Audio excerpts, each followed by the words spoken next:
First சம்மில் பார்த்தோம்னா விகிதம் விகிதத்தில் 1க்கும் 20 பைசாவுக்கும் உள்ள விகிதம். இப்போ 1க்கும் 20 ஒரு ரூபா அப்போ எத்தனை பைசா? 100 பைசா. இப்போது ப்ரெஷ் எடுத்துப்போம். அப்போ 100 பைசா. அப்போ விகிதம்னாலே 1 நடுவில் 2 புள்ளி வரும். அப்போது இப்படி இருந்துச்சுன்னா அதை நம்ம என்ன பண்ணுவோம்?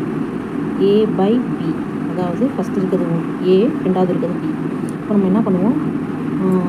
ரூபாய் 1னா எத்தனை பைசா? அதுதான் பைசாவுக்கு மாற்றணும் ரூபாயை. இப்போ 100 பைசா 20 பைசாவுக்கும் உள்ள விகிதம் கேட்குறாங்க. 2 2 I 2 10. 5:1 தான் ஆன்சர். 5:1. அடுத்தது பார்ப்போம். ஒரு ஜன்னலை நீள அகலங்கள் முறையே 1 மீட்டர் மற்றும் 70 சென்டிமீட்டர் எனில் நீளத்திற்கும் அகலத்திற்கும் உள்ள விகிதம். 1 மீட்டர் இருக்குது, இங்கே 70 சென்டிமீட்டர் இருக்குது. அப்போ மீட்டரை என்ன பண்ணணும்? சென்டிமீட்டராக மாற்றணும். 1 மீட்டர் எவ்வளவு? 100 சென்டிமீட்டர். அப்போது 100 சென்டிமீட்டர் = 70 சென்டிமீட்டர். இப்போ நம்ம 1 வந்து 100ஆல் மல்டிப்ளை பண்ணணும். சென்டிமீட்டருக்கு மாற்றணும் இல்லையா? அதனால் 100ஆல் மல்டிப்ளை பண்ணணும். இப்போ இந்த 0 கேன்சல் ஆகிடும். இப்போ 10:7 தான் ஆன்சர். பார்ப்போம்.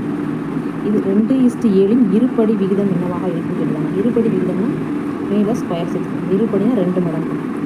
இங்கே 2, இங்கே 2. 2 2 4, 7 7 49.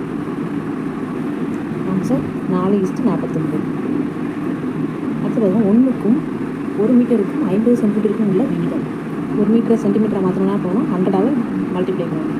அப்போ இங்கே என்ன வரும்? 100 சென்டிமீட்டர். 100 சென்டிமீட்டர் இங்கே 50. எவ்வளோ யூஸ் வச்சுக்கோங்க? 150 are 50, 250 are 100. 2:1 தான் ஆன்சர்.